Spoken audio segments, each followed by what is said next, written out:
کہتا ہے کہ میرے 2 بچے اللہ نے مجھے عطا کیے، دونوں بیٹیاں عطا کی، لیکن اس کے بعد بھی میری بیوی کو کئی بچے ہوئے، لیکن مسئلہ یہ تھا جب یہ بچے پیدا ہوتے تھے ان کو آکسیجن اور سانس لینے میں بڑی پرابلم ہوتی تھی، یا بچے مر جاتے تھے یا ان کو آکسیجن میں رکھنا پڑتا تھا۔ تو میں نے بیوی کے بہت سارے چیک اپ کروائے، تو ڈاکٹرز نے کہا ان بیوی کا جو رحم ہے جہاں پہ بچہ ہوتا ہے وہ تھوڑا ایب نارمل ہے، وہ اس طرح ہے کہ وہاں آکسیجن صحیح نہیں جاتی، اور جو اگر بچہ وہاں رہے گا تو یا مر جائے گا یا پیدا ہوگا اس کو سانس کے مسئلے ہوں گے۔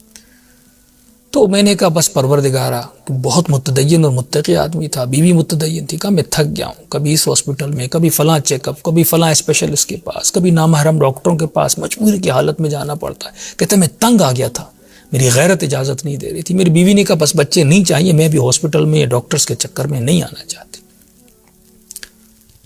تو کہتے ہم پریشان تھے، ہم نے ارادہ کیا بس اب یہ 2 ہی بچے اور انہی کو رکھیں گے اور آگے مولاد نہیں کریں گے، کیونکہ ہم تنگ آ گئے تھے، بہت سارے شرعی مسائل بھی پیش آ رہے تھے اور میری غیرت بھی اجازت نہیں دے رہی تھی۔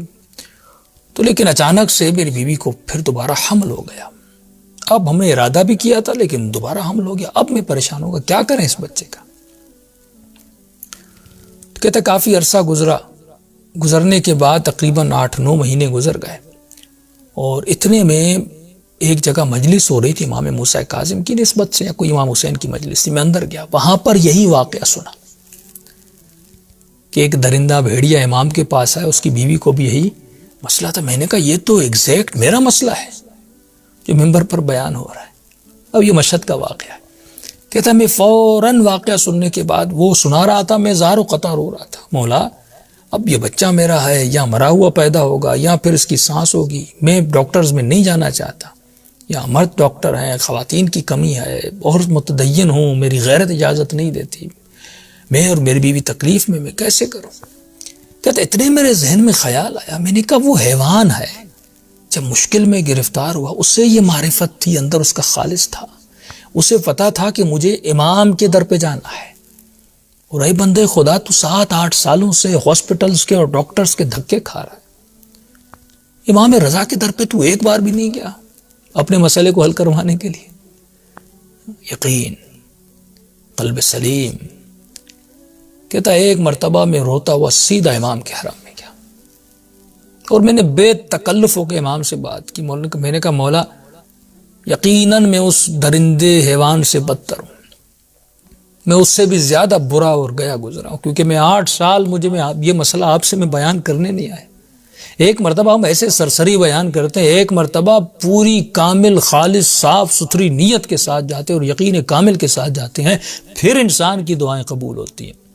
میں نے کہا مولا اتنے مہینے گزر گئے، میں نہیں آ رہا تھا، اتنے سالوں سے میں نہیں آیا، لیکن ابھی آیا ہوں، اور یہ واقعہ آپ کے والد کا ہے جو باب الحوائج ہیں۔ بس میں آپ سے 2 چیزیں مانگنا ہے، ایک تو میری بیوی کی جو ڈیلیوری ہو وہ نارمل ہو، میں آپریشن کے چکر میں نہیں جانا چاہتا۔ دوسرا مولا مجھے 2 بیٹیاں ملی ہیں، ایک بیٹے کی مجھے خواہش ہے، وہ بھی مجھے عطا کیجیے۔ بس جسے حجت کر کے کوئی امام سے مانگتا ہے، میں نے ایسے حجت کر کے امام سے مانگا، اور میں نے کہا مولا وہ حیوان گیا اور آپ کے بابا نے دعا کی اور دعا قبول ہوئی، میں بھی آپ کے در پر آیا ہوں، ہاں میں اس حیوان سے بدتر ہوں لیکن آپ کا چاہنے والا، اور جاؤں تو کس کے در پر جاؤں؟ دیر آیا، مجھے بہت دیر ہو گئی آنے میں۔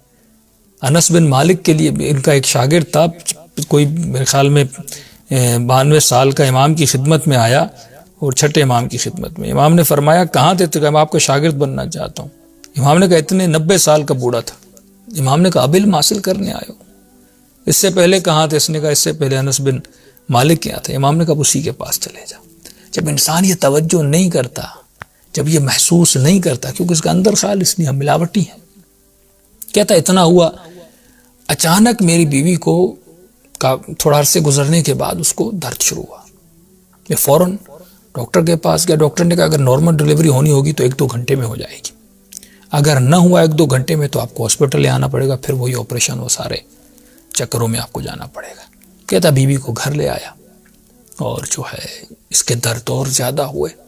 اتنے میں نے اپنی بہن کو فون کیا کہ آپ جلدی گھر پہ آئیں، اور میں نے کہا آپ گھر پہ آئیں، اور میں گھر سے نکلا اپنی امی کو لینے کے لیے، کہ کہیں ان کی والدہ کو لینے کے لیے، بیوی کی والدہ، کہیں ایسا نہ ہو کہ کل کوئی بچہ مر جائے یا بیوی کو کچھ ہو جائے تو وہ کہیں کہ آپ نے اکیلا چھوڑ دیا تھا۔ تو میں فوراً نکلا والدہ کو لینے کے لیے. تو راستے میں جیسے جا رہا تھا میری پھر نگاہ گنبد امام رضا پر پڑی. میں نے کہا مشکل وقت ہے، تم کہاں جا رہے ہو؟ فوراً میں امام رضا کے حرم میں گیا. حرم میں جا کر میں نے مولا کے سرانے پہ فوراً جا کے میں نے جا کر دعائے توسل پڑھی. اور میں نے کہا مولا وعدہ تو یاد ہے نا، میں نے آپ سے آ کر کہا تھا مجھے 2 چیزیں چاہیے، ایک تو نارمل ڈیلیوری اور دوسرا مجھے بیٹا چاہیے.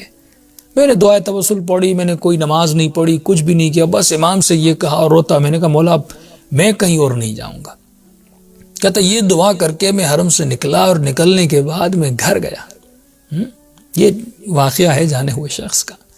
میں گھر گیا، اب گھر کے دروازے پر پہنچا اور گھنٹی دی کہ دیکھوں اماں کی آئیں، بہن آئی کہ نہیں آئی. دروازہ کھولا تو میری بہن دروازے پر تھی، اور جیسے میں دروازے پہنچا کہا بھائی مبارک ہو. میں نے کیسی مبارک؟ کا بچہ پیدا بھی ہو گیا اور اللہ نے تجھے بیٹا عطا کیا ہے. کہ اتنا سننا تھا. اس کی بہن کہتا میں وہ گھر کے دروازے پر ہی بیٹھ گیا اور بلند بلند آواز میں رونے لگا. میں ضبط نہیں کر پا رہا تھا. بہن نے کہا کہ ہمسائے کیا کہیں گے، کیوں رو رہے ہو؟ کہ گھر کے اندر آؤ. کہ گھر کے اندر گیا، دیوار سے سرہانہ لگا کے بلند بلند رونے لگا. بہن نے کہا رو کیوں رہے، خوشی کا موقع. کہ امام زمان نے، امام رضا نے اپنی حاجت پوری کر دی اور مجھے کر کے دکھایا. اگر تیری نیت خالص ہو عزیز ہو، اگر خالص نیت سے تمہارا عمل بجا ہو تو اس طرح وہ عطا کرتے ہیں. کہ جو معاملہ میرے درمیان اور امام رضا کے درمیان تھے وہ واقعاً وہ باب الحوائج.